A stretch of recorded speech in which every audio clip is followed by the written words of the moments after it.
వరకు చాలా మందిని కూడా హిందువుల్ని మతం మారటం చూసాము.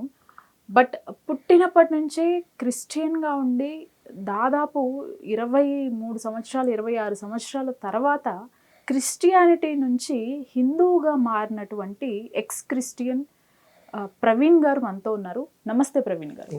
నమస్కారం మేడం. ఎలా ఉన్నారు? బాగున్నాను మేడం. అంటే చాలా అరుదుగా ఉంటారు మీలాంటి వాళ్ళు. అవును. ఎక్కువగా హిందూ మతం నుంచే కన్వర్షన్స్ చూస్తుంటాం వేరే మతాల్లోకి. ఓకే. వేరే మతం వారు హిందువులుగా రావటం, అది కూడా ఇన్ని సంవత్సరాల తర్వాత.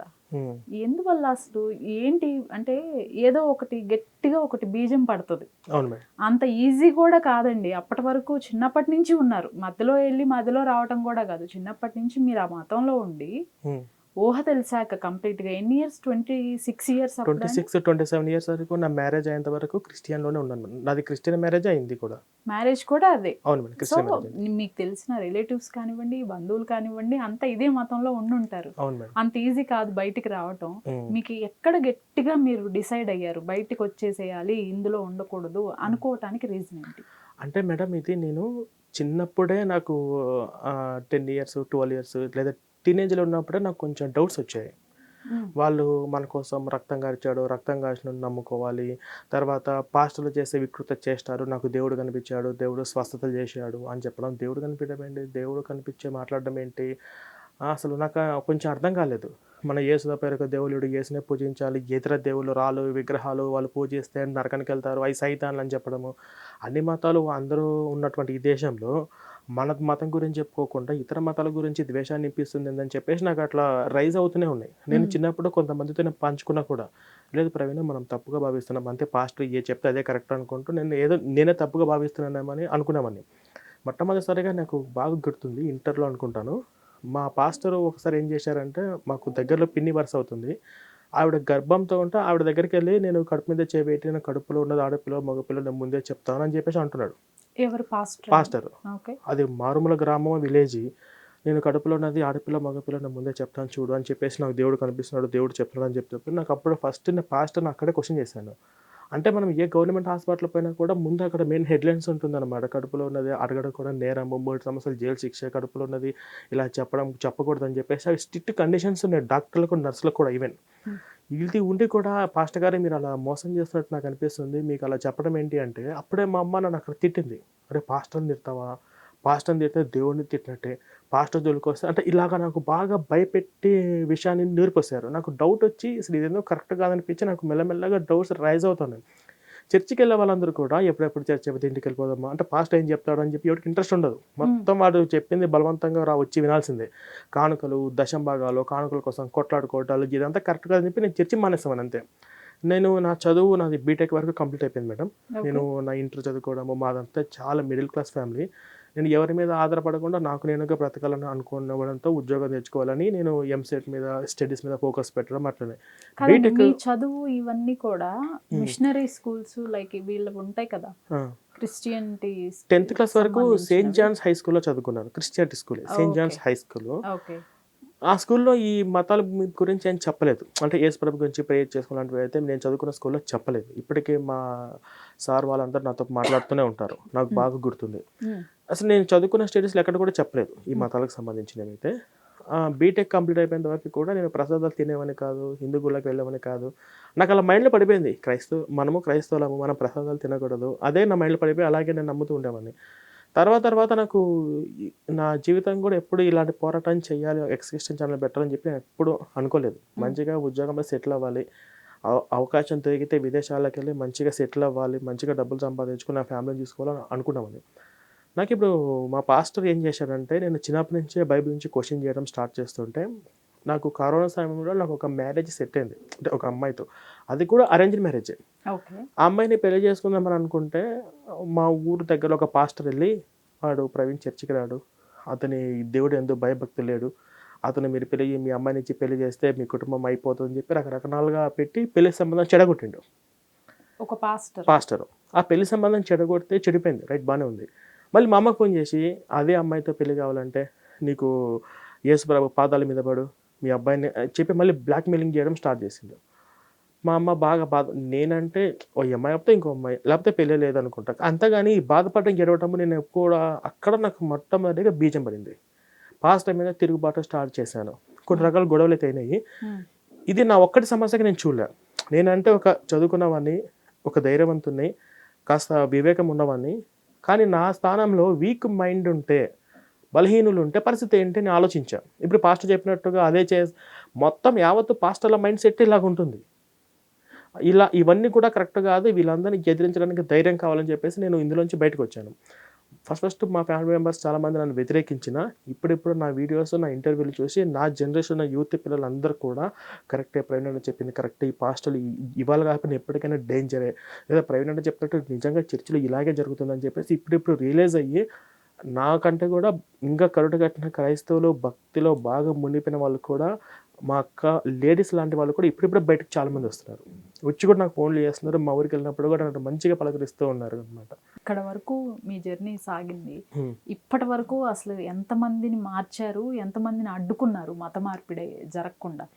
మార్చడం అంటే నేను చాలా గ్రామాల్లోకి వెళ్ళి అక్కడ ఉన్న వాళ్ళకి అవేర్నెస్ చేశాను. చాలా రిమోట్ ఏరియాస్లో కూడా అవును, అటవీ ప్రాంతంలో కూడా వెళ్ళాను. ఒకే చర్చికి వెళ్తున్నా 13 మందిని ఒకేసారి మేము గర్వాప్స్ చేసాము. అది నాయుడుపేట జిల్లా భువనగిరిపాలెం అని చెప్పేసి ఒక గ్రామంలో. అక్కడ మొత్తం కూడా పాపం ఏమీ తెలియదు. వాళ్ళందరూ కూడా కూలీనాలే పనిచేసుకునే వాళ్ళు. అక్కడికి వెళ్ళి పాస్టర్లు వాళ్ళందరినీ మతం మార్చి వాళ్ళ దగ్గర 10% దశభాగం తీసుకుంటూ ఉంటే వాళ్ళందరినీ కూర్చోబెట్టి నేను మాట్లాడి ఒక్కొక్కరికి హిందూ దేవుల పటాలు ఇచ్చాను, జై శ్రీరామ్ జెండాలు ఇచ్చాను. ఇప్పుడు వాళ్ళు కంప్లీట్గా మొత్తం మారిపోయారు. ఒక్కరు కూడా చర్చికి వెళ్ళట్లేదు. కాదండి, మీరు ఏదో దశంభాగం కానుకలు అంటున్నారు కదా. నాకున్న నాలెడ్జ్ ప్రకారం చర్చ్కి వెళ్తే కంపల్సరీ మ్యాండేటరీ కాదు కదా, అంటే మనం కానుకలు సమర్పించాలి అనేది మ్యాండేటరీనా అక్కడ? ఖచ్చితంగా మ్యాండేటరీ. ఇప్పుడు చాలామంది పాస్టర్లు మీకు వచ్చే జీతంలో 10% తీసి పక్కన పెట్టు అని చెప్పి బెదిరిస్తున్నారు కూడా. అవి బెదిరించే వీడియోలు చాలా ఉన్నాయి యూట్యూబ్లో. ఇప్పుడు అలా 10% ఇవ్వమని బైబిలే చెప్పింది. బైబిల్లో మలాకి గ్రంథంలో కానీ ఇతర కొన్ని చోట్ల కానీ మీ సంపాదించిన సంపాదనలు మీ చర్చికి అట్టి ప్రతి నెలనా అండి? ప్రతి నెల ఇవ్వాలి. అంటే ఇది ఒక దశంభాగం మాత్రమే కాదు. ఇప్పుడు ఒకరు 20,000 జీతం అనుకోండి మేడం, మిడిల్ క్లాస్ కన్నా తక్కువే కదా. 20,000 జీతంలో ప్రతి నెల 2,000 దశంభాగం ఇవ్వాలి. ఆ కుటుంబంలో నలుగురు ఉంటే నలుగురు ప్రతి ఆదివారము కానుకలు ఇవ్వాలి. అది 50 నుంచి 100 వరకు ఉంటుంది. ఈ దశంభాగం సపరేటు, ప్రతి నెల ఇచ్చే కానుకలు సపరేటు. వాళ్ళ ఇంట్లో ప్రత్యేకంగా ప్రార్థనలు పెట్టుకుంటే ఆ ప్రార్థన కూడా వాళ్ళే డబ్బులు పెట్టుకోవాలి. ఒక 500 అలా అవుతుంది. వాళ్ళకి భోజనాలకు కూడా ఖర్చులు వాళ్ళే పెట్టుకోవాలి. అదొకటి. క్రిస్మస్ రాగానే ప్రతి ఒక్క ఇంటికి డబ్బులు ఖచ్చితంగా ఇవ్వాలి. 1000 నుంచి 2000 ఇవ్వాలి. అంటే ఈ దశంభాగం సపరేటు, కానుకలు సపరేటు, ప్రత్యేకంగా ప్రార్థన చేయించుకుంటామని ప్రత్యేక కానుకలు సపరేటు. ప్రత్యేక కానుకలు 500 కావచ్చు, 1000 కావచ్చు. అది 100, 200 ఉండదు. అదొక సపరేటు. మొత్తం మీద 35% వరకు ఈ యొక్క మిడిల్ క్లాస్ ఫ్యామిలీ కంపల్సరీ వెళ్తుంది. మళ్ళీ వాళ్ళు రైతులైతే వాళ్ళు సంపాదించినటువంటి రైస్ బ్యాగులో మొట్టమొదటి రైస్ బ్యాగు పాస్టర్కి ఇవ్వాలి. ఒక ప్రతి ఆదివారం కూడా గుప్పెడి బియ్యం పట్టుకొని పోవాలి. మేము ఫేస్ చేస్తున్నాం. మేము ఊర్లోకి వెళ్ళి చాలామంది వాళ్ళే చెప్తున్నారు మేము ఇస్తున్నామని. కానీ ఈ పాస్టర్ల యొక్క మైండ్ సెట్ ఏంటంటే వీళ్ళు, నేను నిజామాబాద్ జిల్లాలో ఒక ఏరియాకి వెళ్ళాను. వీడియో కూడా ప్రజెంట్ యూట్యూబ్లో ఉంది. వాళ్ళు చిక్కెంటుకలు అమ్ముకునే వాళ్ళు. ఎక్కడ ట్రాఫిక్ జామ్ అయిపోతే అక్కడికి వెళ్ళి కారు క్లీన్ చేసి 10-20 రూపాయలు తీసుకునేటువంటి వాళ్ళు. వాళ్ళ ఇల్లులన్నీ కూడా ఎలా ఉన్నాయంటే గట్టిగా ఒక వాన వచ్చినా మొత్తం కొట్టుకుపోతుంది. అలాంటి పరిస్థితి. వాళ్ళ పిల్లలు కానీ వాళ్ళకి కానీ తినడానికి కూడా తినలేదు. వాళ్ళు కూడా దశంభాగాలు ఇస్తున్నారు. నేను వెళ్ళి అడిగా, మేము సంపాదించేది 5,000, 6,000 అండి. అందులో నేను 500, 1000 రూపాయల వరకు నేను దేవుడికి ఇస్తున్నాను. దేవుడికి కూడా మీద పాస్టర్కి ఇస్తున్నాను అని చెప్పేసి వాళ్ళే చెప్తున్నారు. మరి మీ పాస్టర్ పొజిషన్ ఏంటంటే మా పాస్టర్కి డూప్లెక్స్ హౌస్ ఉంది ప్లస్ కార్ ఉందని చెప్పి మళ్ళీ వాళ్ళే చెప్తున్నారు. నేను పాస్టర్కి ఇవ్వట్లేదండి, దేవుడికి ఇస్తున్నాను, అంతా దేవుడే మమ్మల్ని చూసుకుంటానని చెప్పేసి అంటున్నారు. అంతెందుకు మేడం, మన గురువు గారు కూడా రాజమండ్రి రైల్వే స్టేషన్లో ఒక అడుక్కున్న ఆమె దగ్గరికి 50 రూపాయలు, 100 రూపాయలు ఇవ్వడానికి వెళ్తే ఆమె ముష్టి, పైగా మళ్ళీ కుష్టి వ్యాధితో ఉంది. ఆమె ఇచ్చే 100 రూపాయలలో కూడా 10 రూపాయలు పాస్టర్కి ఇస్తున్నానని చెప్పి ఆవిడే చెప్పింది. కానీ ఇటువంటి వాళ్ళ దగ్గర తీసుకోవడం కరెక్టా కదా అని ఆలోచించే మానవత్వము అసలు ఏ పాస్టర్కి ఉండదు. కాదండి, ఇంకొక డౌట్ ఏంటంటే ఇప్పుడు ప్రతి చర్చికి ఒక ఫాదర్ ఒకళ్ళు ఉంటారు, పాస్టర్ ఒకరు ఉంటారు. అలానే ఆ పాస్టర్ కింద జూనియర్ కూడా ఒకరు ఉంటారు. ఇఫ్ ఇన్ కేస్ ఆ ఊరు పెద్దదైనా అట్లా చర్చిని బట్టి మెంబర్స్ని బట్టి ఒకళ్ళిద్దరు ఉంటారు. మెజారిటీ ఒక పర్సన్ ఉంటారు. వీరికి శాలరీ ఈ క్రిస్టియన్ మిషనరీ సైడ్ నుంచి రాదా? శాలరీస్ కానీ లేకపోతే ఫండ్స్ కానీ ఆ మిషనరీ సైడ్ నుంచి రాదా? క్యాథలిక్స్ అంటే మన ఫాదర్ అని క్యాథలిక్స్ వాళ్ళని ఫాదర్స్ అంటాము, ప్రొటెస్టెంట్ని మామూలు పాస్టర్ అంటాము. పాస్టర్ అంటాం. ఓకే, ఈ క్యాథలిక్స్ వాళ్ళందరికీ ప్రతి నెల విదేశాల నుంచి శాలరీ పడుతుంది.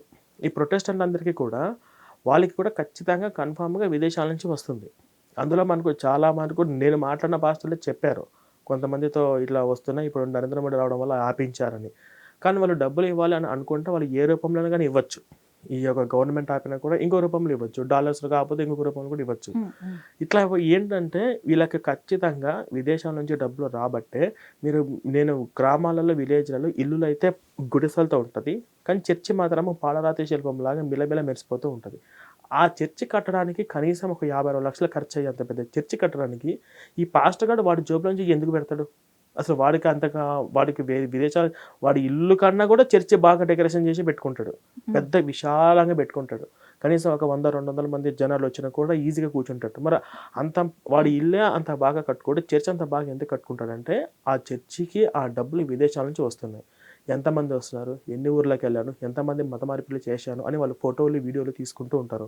మీరు గూగుల్లో కొడితే జాషో ప్రాజెక్ట్ అని ఒక ప్రాజెక్ట్ ఉంటుంది. అందులో కొంతమందిని కొత్తగా అపాయింట్ చేసుకుంటూ ఉంటారు. వాళ్ళు చేయాల్సిందంటే వాళ్ళు ప్రతి నెల 25,000 నుంచి 2 లక్షల వరకు శాలరీస్ ఇస్తూ ఉంటారు. వాళ్ళు గ్రామాల్లోకి వెళ్ళి హిందువులు క్రైస్తవులుగా మార్చాలి. ఏ కులం వాళ్ళని మార్చారు, ఏ కులం అంటే ఇలా బ్రాహ్మణులు మారిస్తే ఒక రేటు, మళ్ళీ ఎస్సీ ఎస్టీ వాళ్ళు మారిస్తే ఒక రేటు, ఇంకొకరు బీసీ, ఇలా వివిధ క్యాస్ట్లో ఉన్న వాళ్ళని మీరు ఏ క్యాస్ట్కి చెందిన వాళ్ళని మార్చారు, ఏ క్యాస్ట్ ఉన్న వాళ్ళకి వెళ్ళి మీరు చెప్పారని చెప్పేసి మొత్తము దాంట్లో లిస్ట్ ఉంటుంది. వాళ్ళది ఏంటంటే విదేశాలలో ఈ దేశాన్ని క్రైస్తవ దేశంగా మార్చాలి అనే ఒక ప్లాన్ అనేది ఇది ఎప్పటి నుంచో జరుగుతుంది. ఇప్పుడు కొద్దిగా సోషల్ మీడియా రాబట్టి మేమందరం కాస్త మాట్లాడబట్టి ఇప్పుడు జనాలు ఆలోచించడం మొదలుపెట్టారు. కానీ ఇక్కడండి కొన్ని యేసు ప్రభు మాకు స్వస్థత చేకూర్చాడు, ఆయన్ని నమ్ముకోగానే మాకు ఈ పలానా బాధ ఉండేది అది తగ్గిపోయింది, లేకపోతే చాలా ఇప్పుడు సాక్ష్యాలని కొన్ని వింటున్నాం. అవును, అందులో మీరు చెప్పినట్లు మేబీ ఒక 50%, 60% స్క్రిప్టెడ్ అయి ఉండొచ్చు, యాక్టింగ్ అయి ఉండొచ్చు, ఒక 10% కూడా నిజం అయి ఉండదు అంటారా? 1% కూడా నిజం లేదు మేడం. ఒకవేళ అది నిజమే అయితే క్రైస్తవానికి మొత్తానికి అధ్యక్షుడు బిషప్ పోప్ ఉన్నాడు కదా, ఆయన ఎందుకు వీల్ చైర్ మీద ఉంటాడు? ఇప్పుడు వీళ్ళు చచ్చిపోయిన శవాలను కూడా బతికించే శక్తులు వీళ్ళు చేస్తున్నారు. అప్పటికప్పుడు వీల్ చైర్ మీద ఉన్నవాడు లేచి పరిగెత్తిందంటే బెల్లంపల్లి ప్రైవేట్ లాంటి కొన్ని చేస్తున్నాడు కదా, మరి పోప్ ఎందుకు వీల్ చైర్ మీద ఉన్నాడు? అది పక్కన పెట్టండి. విజయవాడలో మొన్న రీసెంట్గా జాన్ వెస్లీ వాళ్ళ భార్య జాన్ వెస్లీనో ఏదో నేమ్ ఉంది, ఆమెకు కాస్త బాగాలేకపోతే వెంటనే హాస్పిటల్కి వెళ్ళి ఆపరేషన్ చేయించుకొని రకరకాలుగా ఉంది. ఆయనే ఇట్లా క్షణాల్లో చిటికలు చేసేటువంటి సాక్ష్యాలు చెప్పాడు. జస్ట్ ఒక పూజారి అంట టీవీలలో టీవీ చూడంగానే టీవీ ఆన్ చేయగానే ఆడ హల్లెలూయా అన్నాడంట, హల్లెలూయా అనగానే వీడు మంచం మీద 6 అడుగులు లేచి కింద పడి స్వస్థత జరిగిందంట. వాడే సాక్ష్యం చెప్పాడు. ఈమె అప్పటి నుంచి పాస్టర్ ఎన్నోసార్లు ప్రార్థన చేసి ఉంటుంది కదా, మరి ఈమెకు స్వస్థత చేయకుండా మరి ఈమెకి ఎందుకు హాస్పిటల్ పోయింది? ఒకవేళ వీళ్ళు నిజంగా చేయగలిగితే నేను ఇప్పటికీ చెప్తున్నా మేడం, ఈ యొక్క ఇంటర్వ్యూ మూలంగా నా జీవితం మొత్తం నేను క్రైస్తవానికి అంకితం చేస్తాను, ఎంతోమంది నేనే క్రైస్తవులుగా మారుస్తాను. బట్టతల మీద 2 వెంట్రుకలు ఉమ్మలిపించండి చాలు, చచ్చిన వాళ్ళని బతికిచ్చే మీరు, అప్పటికప్పుడు వీల్ చైర్ మీద ఉన్న వాళ్ళు, కాళ్ళు లేని వాళ్ళు కాళ్ళు తెప్పించే మీరు, బట్టతల మీద 2 వెంట్రుకలు ఉమ్మలిపించండి మీ దేవుని శక్తి ఉపయోగించి. దాదాపు సండే వస్తే చాలు స్వస్థత సభలని, కూటములు అని రకరకాలుగా వారం జరుగుతున్నాయి, 3 రోజులు జరుగుతున్నాయి, 10 రోజులు కూడా జరుగుతున్నాయి. దానిలో విపరీతంగా వ్యాపారం, ఆయిల్స్ అని, కర్చీఫ్లని, రొట్టె ముక్కలని, సంథింగ్ ఏవో అసలు ఏంటేంటో పేర్లు తెలియనివి అన్ని పెట్టేసేసి అమ్మేస్తున్నారు. అక్కడ విపరీతమైన డ్రామా ఆ స్టేజ్ పైన. జస్ట్ హల్లెలూయా అంటేనో లైక్ సంథింగ్ ఏవో హోలీ వాటర్ ఆరెల్స్ ఏవో ఇలా చల్లగానే కాళ్ళు రాని వ్యక్తి పరిగెట్టడం, మాటలు రాని పర్సన్ మాట్లాడటం, ఈ డ్రామా అంతా స్టేజ్ పైన చూస్తున్నాం. అవును మేడం, ఇది ప్రభుత్వ వైఫల్యం అని చెప్పుకోవచ్చు. ఎందుకంటే ఇదంతా drugs and magic act, black magic act కింద వాళ్ళందరినీ కేసులు బుక్ చేయాలి. అసలు ఈ మానవ హక్కులు కానీ ప్రభుత్వాలు కనుక కఠినంగా ఉంటే అసలు వీళ్ళు ఇలా ధైర్యంగా చేసేవాళ్ళు కాదు. ఇక చట్టాలు వీక్గా ఉన్నాయని మనం ఖచ్చితంగా గమనించాలి. ఎందుకంటే ఇప్పుడు ఆ స్వస్థతలన్నీ ఫేక్ అని, ఆ స్వస్థత వల్ల ఏమి జరగవని, ఇవన్నీ కూడా ప్రభుత్వాలు కానీ ప్రభుత్వాధీనంలో ఉన్నటువంటి అధికారులు కానీ వాళ్ళందరూ చెప్పగలి. ఇప్పుడు వాళ్ళు నిజంగా చేయగలిగితే వాళ్ళందరికీ కూడా అమాయకులు, వాళ్ళకి స్ప్రెడ్ అయిపోతుంది. ఇప్పుడు మనకు మ్యాజిక్లే అవసరము. అందుకే బాబాలకు ఉన్నటువంటి పేరు సైంటిస్టులకు లేదు. ఇక్కడ వీళ్ళు స్వస్థతలు జరుగుతాయని అనగానే ఎవరికొకరికి ప్రతి ఒక్కరి కుటుంబాలకు ఏ ఒక్క చిన్న చిన్న రోగాలు ఆర్థిక సమస్యలు ఉండడం సర్వసాధారణం. అందరి కుటుంబాలకు ఖచ్చితంగా ఉంటాయి. వెళ్తే నిజంగా నయం అయిపోతుంది కదా అని చెప్పేసి వీళ్ళు వెళ్తున్నారు. మరి ఒక మాట చెప్తున్నాను మేడం, చర్చికి వచ్చే ఒక వ్యక్తికి ఆరోగ్యం బాగాలేకపోతే ప్రేయర్ వేసి ప్రార్థన చేస్తాడు. అది తగ్గిపోతుందనే నమ్మకంతో, మూఢనమ్మకంతో వాడు అలాగే ఉంటే ఆ రోగం ముదిరి తీవ్ర స్థాయికి చేరి వాడికి ప్రాణాలు కూడా పోయే సిచ్యువేషన్స్ చాలా ఉన్నాయి. అదే రోగము ఈ పాస్టర్ గారికి వాళ్ళ భార్యకో వాడి కొడుకు వాడి కూతురికో వస్తే ప్రేయర్ రాసి ప్రార్థన చేస్తాడా లేదా వెంటనే హాస్పిటల్కి తీసుకెళ్తాడా? ఇప్పుడు ఆమె బ్లెస్సీ ఎందుకు వెంటనే హాస్పిటల్కి తీసుకెళ్ళిండు? వాళ్ళ అతను అమెరికాలో ఉన్నాడు, జాన్ వెస్లీ. ఇలా నాకు బాగాలేదంటే వెంటనే చెకప్ చేయించుకో అన్నాడు. వీడియోగా ఉంది. వెంటనే చెకప్ చేయించుకో అని చెప్పేసి జాన్ వెస్లీ చెప్పాడు. మరి ప్రార్థన చేసుకో, ప్రేయర్ వేసుకో అని చెప్పేసి జాన్ వెస్లీ వాళ్ళ భార్యకి ఎందుకు చెప్పలేదు? మరి స్వస్థత సభలు గర్భం లేని వాళ్ళకి గర్భం తెప్పిస్తాము అన్ని మళ్ళీ వాళ్ళే పెడతారు విజయవాడలో పెద్దగా వేసి చెప్తారు స్వస్థతలు ఇవన్నీ. మరి నీ భార్య విషయానికి వచ్చేసరికి నువ్వు ఎందుకు వెంటనే హాస్పిటల్ తీసుకుపోయి జాయిన్ చేయించావు? నీ భార్యకే వేసి నువ్వు ప్రేయర్ వేసి ప్రార్థన చేసి నువ్వు నయం చేయించవచ్చు కదా. అది ఇవన్నీ కూడా జనాలలో ఉన్నటువంటి ఆశ, భయము, మూఢనమ్మకాలు వాళ్ళ యొక్క ప్రాణాలతో చెలగాటలు ఆడుతుంటారు మేడం. ఖచ్చితంగా ఇవి మేము చెప్పినంత వరకు మేము చెప్తున్నాము. మాది ఎక్కువ మందికి అయితే రీచ్ అవ్వలేదు కదా. ఇవి ఖచ్చితంగా ప్రభుత్వాలు drugs and magic criminal act కానీ, బ్లాక్ మ్యాజిక్ యాక్ట్ కానీ ఇటువంటి వాటి మీద ఏ సెక్షన్తోనే ఆ సెక్షన్ కింద కేసులు బుక్ చేసి ఈ స్వస్థత సభలు అంటే వాళ్ళ బైబిల్ గురించి, యేసు గురించి చెప్పుకోవడం వేరు. రోగాలు తగ్గిస్తాము మా ప్రార్థనకు రండి అని చెప్పడం వేరు. మరి రోగాలు తగ్గిస్తామని అనుకున్న వాళ్ళు ఈ పాస్టర్ అందరూ ప్రేరాలు తీసుకొని హాస్పిటల్కి వెళ్ళొచ్చు కదా. అంతెందుకు మనకు కరోనా వైరస్ వచ్చింది, సుమారుగా 1500 మంది పాస్టర్లు చచ్చిపోయారు. మరి వాళ్ళ పాస్టర్లు కూడా వాళ్ళందరూ 1500 మంది పాస్టర్లు సుమారుగా ఈ 2 తెలుగు రాష్ట్రాలు చచ్చిపోయారు. మరి వాళ్ళ పాస్టర్ ఎందుకు నయం కాలేదు అలా చేయగలిగితే? కాబట్టి ఇది మొత్తం ఫ్రాడ్, మొత్తం ఫేక్. టోటల్ వరల్డ్ వైడ్గా ఉన్న అతిపెద్ద పర్సంటేజ్లో బిగ్ క్రిస్టియానిటీనే ఉన్నారు. అవును మేడం కదా. మరి అట్లాంటి మతానికి సంబంధించి మీరు చాలా ఎలిగేషన్స్ వేశారు. లైక్ అంటే చాలా తప్పులు ఉన్నాయి వాళ్ళ గ్రంథంలో అని, అసలు వీళ్ళకే క్లారిటీ లేదు అని, ఇంకొకటి ఒకదానికి సంబంధమే లేదు, ఎన్నో వీళ్ళ దానిలోనే ఎన్నో శాఖలు ఉన్నాయి అని కూడా చెప్పారు. ఏంటండి ఒక్కసారి క్లారిటీ ఇవ్వండి. అంటే క్రైస్తవ మొత్తము ప్రపంచవ్యాప్తంగా ఎలా విస్తరించిందని మనం చూసుకుంటే కోట్లాది మందిని నరికి చంపి మతం విస్తరించింది. అది చరిత్ర ఈజీగా చెప్తుంది. మన భారతదేశంలో హిందూ సంస్కృతి ఉన్నట్టు ఆయా దేశాల్లో ఆయా రకాల కల్చర్లు ఉండేటివి. ఆ కల్చర్లన్నీ కూడా వరల్డ్ వైజ్గా మొత్తం ఆ మతమే ఉండాలని చెప్పేసి ఈ రోమన్లు, ఈ బ్రిటిషర్స్లు, పోర్చుగీస్ వారు, డచ్ వారు కానీ ఆయా ప్రాంతాల్లో ఉన్న వాళ్ళందరూ కూడా ఈ మతాన్ని ప్రపంచవ్యాప్తంగా విస్తరించడం కోసం కోట్లాది మందిని చంపారు, ఆయా సంస్కృతులను నాశనం చేశారు. మన దేశంలో కూడా హిందువుల మీద దాడులు జరిగాయి, హిందువుల మీద అవన్నీ కూడా మన చరిత్ర చెప్పుకుంటూ పోతున్నాం. కానీ ఈ మతంలో మొత్తం మీద ఇప్పుడు ప్రజెంట్ ఉన్నటువంటి ఈ టైంలో ఈ మతం ఏంటని తెలుసుకొని ఒక్కొక్క దేశం రికవర్ అవుతూ ఉన్నాయి. ఆ అమెరికాలోనే కొన్ని రాష్ట్రాలలో బైబిల్ బ్యాన్ చేసేసారు. ఇది ఎక్కడ మతం విస్తరిస్తుంది అంటే చదువు లేని చోట, అజ్ఞానుల చోట మాత్రమే ఇది విస్తరిస్తుంది. ఆఫ్రికాలో క్రిస్టియానిటీ ఉంది. ఆ దేశం ఏం బాగుపడింది? రోజు ఆకలితో పిల్లలు 30 మంది చచ్చిపోతున్నారు. అక్కడ క్రిస్టియానిటీ బాగా మెజారిటీగా ఉంది. ఇప్పుడు చాలా చోట్ల చర్చిలు అమ్మకాలకు వచ్చేసాయి. చాలా చోట్ల చర్చికి ఎవరు వెళ్ళట్లేదు. ఇంకొన్ని చోట్ల బైబిల్ బ్యాన్ చేశారు. ఆ క్రిస్టియన్ కంట్రీనే, వాళ్ళు క్రిస్టియన్సే, కానీ వాళ్ళు ఆ మతాన్ని ఆచరించట్లేదు. ఎక్కువగా నాస్తికులు ఉన్నటువంటి మతం కూడా ఈ క్రిస్టియన్లోనే ఉన్నారు. అసలు దేవుడు లేడు అని చెప్పేసి పుస్తకాలు రాసింది, ప్రపంచాన్ని బిగ్ బ్యాంగ్ ఇవన్నీ ప్రయోగాలు చేసింది కూడా ఆయా మతంలో ఉన్న వాళ్ళే. ఇట్లాగా ఇప్పుడు ఈ మతము మొత్తం మీద మనం చూసుకుంటే ఇప్పుడు ప్రజెంట్ ఈ ఒక్క బైబిల్ మీద 35,000 శాఖలు ఉన్నాయి, 35,000 డినామినేషన్లు.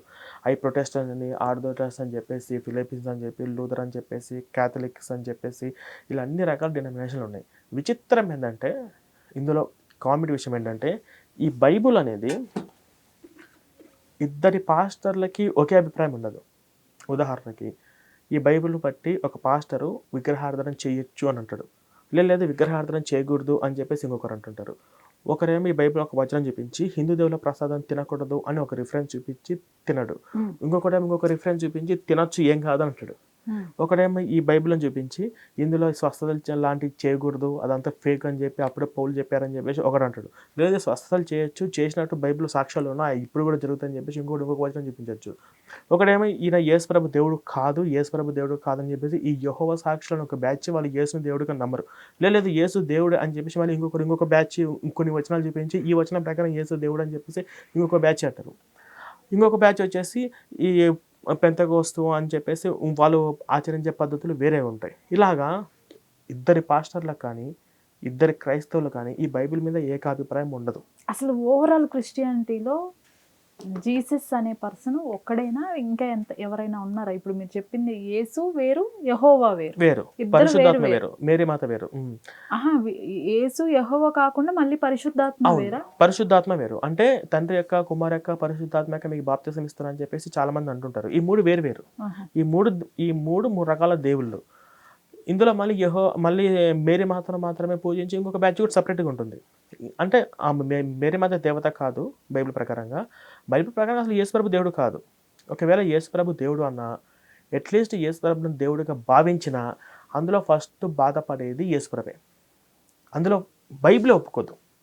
ఇప్పుడు అసలు బైబిల్ ప్రకారం దేవుడు ఎవరు? యెహోవా మాత్రమే దేవుడు. మొట్టమొదటి ఆజ్ఞ ఉంది, నీ దేవుడని యెహోవా నేనే, నేను తప్ప వేరొక దేవుడు ఉండకూడదు అని మొట్టమొదటి ఆజ్ఞనే ఉంది. ఇందులో బైబిల్లో మొత్తము దాదాపు 1000 పేజీల గల పుస్తకంలో 760 పేజీలు పాత నిబంధన గ్రంథం ఉంటుంది. కొత్త నిబంధన గ్రంథంలో 200 నుంచి 250 పేజీలు మాత్రమే యేసుక్రీస్తు గురించి ప్రస్తావన ఉంటుంది. అందులో కూడా 20 సంవత్సరాలు మిస్సింగ్ ఉన్న, చెప్పిన వచనాలు కూడా కాంట్రాడిక్షన్ ఉండదు. కానీ మొత్తం మీద బైబిల్లో 770 పేజీలు కలిగిన ఈ యెహోవా దేవుడి గురించి ఉంటుంది. కానీ యెహోవా అనేవారు ఒకరు ఉన్నారా, యెహోవా దేవుడు అన్న విషయం కూడా చాలా మందికి తెలియదు. ఈ రోజులో వాళ్ళని అంత ఈజీగా యేసు అనే భక్తిలోకి బాగా ముంచేశారు. నేను విలేజ్కి వెళ్తే చాలామంది కూడా అసలు మీరు ఎందుకు మతం మారారని చెప్పి అడిగితే వాళ్ళు ఏమంటారంటే, లేదు నాకు మోకాళ్ళ నొప్పులు తగ్గిపోయినాయి, కాళ్ళ నొప్పులు తగ్గిపోయినాయి, పాస్టర్ వచ్చి ప్రార్థన చేయడం వల్ల, పాస్టర్ వచ్చి మా కుటుంబ సభ్యులు సార్ పోయినని చెప్పిన వాళ్ళే. కానీ బైబిల్ చదివి నాకు బైబిల్లో మంచి విషయాలు నచ్చాయి అని చెప్పి వెళ్ళిన వాళ్ళు ఒక్కరు కూడా లేరు. పోనీ మీకు యెహోవా ఎవరు ఉన్నారా దేవుడు అంటే యెహోవా గురించి కూడా తెలియని వాళ్ళు చాలామంది ఉన్నారు. ఇట్లాగన్నమాట. సో ఇదంతా కూడా ఇది ఒక పెద్ద కన్ఫ్యూజన్ బుక్. అసలు జనరల్గా అండి మేడం, ఇప్పుడు నాట్ ఓన్లీ మన 2 తెలుగు స్టేట్స్, ఏ కంట్రీలోకి వెళ్ళినా ఓ చర్చ్లోకి వెళ్తే మనకు కనిపించేది జీసస్ క్రిస్ట్ క్రాస్ సింబల్, అది దానిపైన ఆయన వేలాడుతున్నట్లు, కొన్ని మీరు చెప్పినట్లు ఈ మేరీ మాత విగ్రహాలు ఇట్లాంటివి కనిపిస్తాయి. అసలు ఈ యెహోవా దేవుడు ఎక్కడ కనిపించలేదు. యెహోవాకు రూపం లేదు. ఆయన ఒక రూపం లేదు, ఒక ఆత్మరూపంగానే ఉంటాడు. యేసు అనేవారు వచ్చినట్టు, ఆయన ఇలా ఉన్నట్టు అని చెప్పేసి కొన్ని బైబిల్లో ఉన్నటువంటి లేఖనాల ద్వారా ఆయన రూపం ఇలా ఉంటుందని చెప్పేసి చిత్రీకరించిన వాళ్ళు మాత్రమే. మేరీ మాత కూడా ఇలా ఉండొచ్చు అని చెప్పేసి మామూలుగా ఊహాగానంగా రాసిన వాళ్ళు మాత్రమే. యెహోవా అనేవాళ్ళు ఒక ఆత్మ రూపంగానే బైబిల్ ఉన్నాడు. కాబట్టి అంటే మేడం, బైబిల్ అనేది ఇట్స్ కలెక్షన్ ఆఫ్ బుక్, అనేక రకాల పుస్తకాల సముదాయం. ఇప్పుడు యేసుక్రీస్తు ఉన్నటువంటి 12 మంది శిష్యులు, తర్వాత పౌలు, కొరింథీయులు ఇలా కొంతమంది వచ్చారని, కొంతమంది పత్రికలు రాశారని, మొట్టమొదటిగా బైబిల్ హిబ్రూ భాషలో ఉందని, హిబ్రూ భాష నుంచి ప్రపంచంలో వివిధ భాషలకు తర్జుమా అయిందని, ఆ తర్జుమా అయ్యే క్రమంలో కొన్ని పుస్తకాలు తీసేశారు, కొన్ని పుస్తకాలు కలిపారు. అలాగని ఇప్పుడు ఉన్నటువంటి ఈ 66 పుస్తకాలు వేరు, గతంలో కొన్ని పుస్తకాలు తీసేశారు, లేదంటే ఈ 72 పుస్తకాలు అని చెప్పేసి ఇలాగ మొత్తము బైబిల్ ఎవరు రాశారు అనే దాని మీద లిఖితపూర్వకమైనటువంటి ఆధారాలు ఇప్పటికీ లేవు. చరిత్రలో ఎక్కడా లేదు. కేవలము అనేక రకాల పుస్తకాలను కలిపారు. ఇది యేసుతో ఉన్నటువంటి 12 మంది శిష్యులలో అందులో ఒక అతను చనిపోతాడు గురేసుకొని, తర్వాత పౌలు ఇంకొంతమంది వచ్చి రాశారని ఇలా అంటుకుంటూ ఉంటారు. అంతే. ఎవరు రాశారనేది క్లారిటీగా ఆధారాలు అయితే ఎక్కడ కూడా చరిత్రలో లేదు. ఓకే, మనము వాళ్ళు ఇప్పుడు అవన్నీ కూడా యేసు వాళ్ళ శిష్యులు మత్తయి, మార్కు, లూకా, యోహాను ఈ సువార్తలు ఏవైతే ఉన్నాయో వాళ్ళు యేసుతో ఉన్నప్పుడు వాళ్ళు ఏమేమి చూశారనేది వాళ్ళు చెప్పి రాసినట్టే కానీ అదే మనం ఫాలో అవుతున్నాం. కానీ చరిత్రలో ఇతను రాశాడని చెప్పేసి పేరైతే ఎక్కడ లేదు. వాళ్ళు పరిశుద్ధ గ్రంథంగా భావించే ఆ బైబిల్లో ఏవి అంటే కొన్ని చదవటానికి కూడా వీలు లేకుండా ఉన్నాయి అని కూడా అన్నారు. ఏ ఉన్నాయి అసలు ఆ వచనాలు? మేడం, అంటే వీళ్ళకు దేవుడు అంటే యెహోవా అనే దేవుడు అనే వాడి గురించి వీళ్ళు ఎందుకు చెప్పరు అంటే, అంత దరిద్రమైనటువంటి పనులు యెహోవా చేశాడు. ఎందుకంటే యెహోవా ఎలాంటి వాడు అంటే అతని దేవుడిగా పూజించాలని, అతని దేవుడిగా పూజించకపోతే కన్న తండ్రి అయినా, తల్లి అయినా, భార్య అయినా అందరినీ నరకండి, చంపండి, ధ్వంసం చేయండి, ఆక్రమించుకోండి, వాళ్ళ దేవతా స్తంభాలు కూల్చేసేయండి అని చెప్పేసి రకరకాలుగా ఉంటుంది. ఇంకా ఎలాంటి వచనాలు ఉంటాయంటే, ఆడపిల్ల తన గర్భంతో ఉన్నప్పుడు తన కనబోవు పిల్లను కూడా కనే సమయంలో కూడా చంపి తినే పరిస్థితి తీసుకొస్తాను అన్నట్టు, పిల్లోల్ని వండుకొని చంపి తిన్నట్టు, ఇవన్నీ కూడా మనుషులు చేసిన తప్పులు దేవుడు రాయించారు అంటుంటారు కానీ అది అన్నిటికన్నా పెద్ద తప్పు. మీ దేవుడైన యెహోవా నేను నీకు సెలవిచ్చుచున్నా అంటే ఒక రిఫరెన్స్ ఉంది మేడం. ఇప్పుడు మీరు ధైర్యం చేసి చదువుతారంటే శాంపిల్‌గా ఒకటి చూపిస్తాను. తప్పకుండా ఒకడు చూద్దాం. ఒక అమ్మాయిని అంటే రేప్ చేస్తే, ఆ రేప్ చేసిన పాపం పోవాలంటే, ఆ రేప్ చేసినోడు ఎవరైతే ఉన్నాడో వాడు ఒక గొర్రె పిల్ల తీసుకొచ్చి యెహోవా యందు బలి ఇవ్వాలంట. బలి ఇస్తే ఆ పాపం పోతుందంట. నేను మీకు రిఫరెన్స్ ఇస్తాను. నేను అవన్నీ కూడా నా పుస్తకంలో నేను రాశాను. లేవికాండం 19వ అధ్యాయం 20-23 వచనాలు చదవండి మేడం. మీరు తీయగలరా రిఫరెన్స్? ఒకసారి తీసుకోండి. ఓకే. అంటే పాత నిబంధన గ్రంథం అనేది యేసు పుట్టక ముందు రాయబడింది. కొత్త నిబంధన గ్రంథం అనేది యేసు పుట్టిన తర్వాత రాయబడింది. పుట్టక ముందు పాత నిబంధన. అవును మేడం. ఎవరు రాశారండి పుట్టక ముందు పాత నిబంధన? అదే మేడం, ఈ మోషేలు ప్రవక్తలు రాశారని చెప్పేసి ఉంటుంది. ఇదే మేడం, ఇందులో వచ్చేసి 20-23 వచనాలు. లేవికాండం 19వ అధ్యాయము 20-23 వచనాలు మేడం. కొనకూడదు, ఒకనికి ప్రదానము చేయబడిన దాసి వెల ఇచ్చి విమోచింప బతికుండగానేమి ఊరక విడిపింప బడకుండగానేమి ఒకడు దానితో శయనించి వీర్యస్థలనము చేసిన ఎడల వారిని శిక్షింపవలెను. అది విడిపింపబడలేదు కనుక వారికి మరణశిక్ష ఒక నిమిషం ఆగండి మేడం. మనము ఒకరిని ప్రదానం చేయబడిన అక్కడి నుంచి చదవాలి. ఆ లైన్ నుంచి వచనం స్టార్ట్ అవుతుంది. అంటే ఒకడు వీర్యస్థలము చేసిన ఎడలంటే అతను చేసిన తర్వాత, అంటే వ్యభిచారం కానీ రేపు కానీ చేసిన తర్వాత అతనికి మరణశిక్ష విధింపబడకూడదు. దాని తర్వాత చదవండి మేడం. చేసిన ఎడల వారిని శిక్షింపవలను అని ఫస్ట్ రాసింది. అవును, శిక్షింపవలను. అది అంటే అతన్ని ఫస్ట్ రేప్ చేసిన అతన్ని శిక్షించాలి, వీరస్థానం చేసిన శిక్షించాలి. అది అంటే అతను చేసిన పాపం పోవాలంటే, అంటే అది విడిపింపబడలేదు గనుక అంటే దాని మరణ శిక్ష విధించకూడదు. అంటే దాని తర్వాత చదవండి మేడం. అతడు అపరాధ పరిహార్థ బలిని అనగా అపరాధ పరిహార్థ బలియగు పొట్టేలును ప్రత్యక్షపు గుడారము యొక్క ద్వారమునకు యెహోవా సన్నిధికి తీసుకురావాలని. ఓకే, అతను ఎవరైతే చేశారో ఆ తప్పు, ఒక పొట్టేలును తీసుకొని యెహోవా సన్నిధికి తీసుకొని రావాలి. తర్వాత చదవండి మేడం. యాజకుడు అతడు చేసిన పాపమును బట్టి పాప పరిహార్థ బలియగు పొట్టేలు వలన యెహోవా సన్నిధిని అతని నిమిత్తము ప్రాయశ్చిత్తము చేయవలెను. దీని వలన అతడు చేసిన పాపము విషయమై అతనికి క్షమాపణ కలుగును. ఎస్, ఇక్కడ పొట్టేలు తీసుకొచ్చి ఆ యెహోవా సన్నిధి యందు ప్రాయశ్చిత్తం అంటే బలి చేసేయాలి. అలా బలి చేస్తే అతడు చేసిన పాపం పోతుంది. అంటే ఒక ఆడపిల్ల మానాన్ని ఒక పొట్టేలు బలితో పోల్చినట్టు లేదా మేడం? ఇక్కడ స్పష్టంగా ఉంది కదా. అది ఇంకొక రిఫరెన్స్ అంటే ఏముంటుందండి మేడం? 25-26 పేజ్ నెంబర్ 639 అండి. Yes madam, exactly. నీవు అబద్ధమును నమ్ముకొనుచు నన్ను మరిచితివి గనుక ఇది నీకు వంతు, నా చేత నీకు కొలవబడిన భాగమని యెహోవా సెలవిచ్చుచున్నాడు. కాబట్టి నీ అవమానము కనబడినట్లు నేను నీ బట్టల చెంగులను నీ ముఖము మీదకి ఎత్తుచున్నాను. ఓకే మేడం, ఇది చాలా గలీజ్గా ఉంటుంది. తర్వాత మీరు చదువుకుంటూ పోతే ఇక్కడ తాపేద్దాము. మీకు దీనికి ఈజీగా అర్థమయ్యేలా చెప్తాను. ఓకే. ఒక అమ్మాయి అబద్ధాలు చెప్పింది, వ్యభిచారం చేస్తూ చేయలేదని, ఆమె చేస్తున్నట్టు. నీకు తప్పు చేశావు కాబట్టి నేను ఇది ఇంగ్లీష్లో స్కర్టు, ఇంకా తెలుగులో మాట్లాడుకుంటే చెంగును లంగా లాగని కూడా అంటారు. అది యెహోవా అందరికీ చూసేటట్టుగా నీ మానము లంగాను ఎత్తుచున్నాను అని చెప్పేసి అంటారు. ఇంతకంటే దారుణంగా ఇంకా మీకు నేను జస్ట్ శాంపిల్ చూపించాను. పరమగీతంలోకి వెళ్ళలేదు. ఆ పరమగీతంలోకి వెళ్తే ఎలా ఉంటుందంటే మేడం, ఒకసారి పోర్న్ వీడియోస్ ఈ బైబిల్ని చూసే తీశారు అని చెప్పి మనకు క్లియర్గా అర్థమైపోతుంది. అంతకంటే ఇంకా ఊహించని రీతిలో ఉంటుంది. ఒక ఏరియా సంఖ్యాకాండంలో ఉంటుంది, కొంచెం షార్ట్లో చెప్తాను. ఈ గ్రామం ఇక్కడ ఉన్నటువంటి యుద్ధం చేసేటప్పుడు పిల్లలను చంపండి, కానీ కన్యలను మాత్రం మీ శారీరక సుఖం కోసం ఉంచుకోండి, మీకోసం ఉంచుకోండి. మగవాళ్ళను పురుష సంయోగం జరిగిన స్త్రీలందరినీ చంపండి, అంటే పెళ్ళైన వాళ్ళని చంపేసేయండి, పెళ్ళిన కన్యల కోసం మీకోసం ఉంచుకోండి అని చెప్పేసి ఇవన్నీ యెహోవా చేయించండు. ఇందులో మీరు యెహోవా సెలవిచ్చుచున్నాడు, నీ మానం కనపడేటట్టు అందరికీ చెంగుని ఎత్తుచున్నాను. ఇవి వాళ్ళు చెప్పేది ఏంటంటే అది మనుషులు చేసేటప్పుడు దేవుడు రాయించాడు అంటాడు, కానీ దేవుడే చేస్తున్నాడు అవన్నీ. యెహోవా సెలవిచ్చుచున్నాడు, యెహోవా చేస్తున్నాడు అని చెప్పేసి యెహోవా రాయించాడు. ఇటువంటి రిఫరెన్స్ కూడా చెప్పుకొని పోతే చాలా ఉన్నాయి. అసలు అంతెందుకు మేడం, నేను ఈ డిబేట్ అదే ఈ యొక్క ఇంటర్వ్యూ ద్వారా సింపుల్ క్వశ్చన్, ఈ బైబిల్ మొత్తంలో ఆదికాండం నుంచి ప్రకటన గ్రంథం వరకు మంచి విషయాలు ఏమున్నాయి? ఇప్పుడు ఎందుకంటే ఈ బైబిల్ మీద కోట్లాది మంది విశ్వాసులు ఉన్నారు, చాలామంది యూత్ మొత్తం ఎంతో టైం స్పెండ్ చేస్తున్నారు.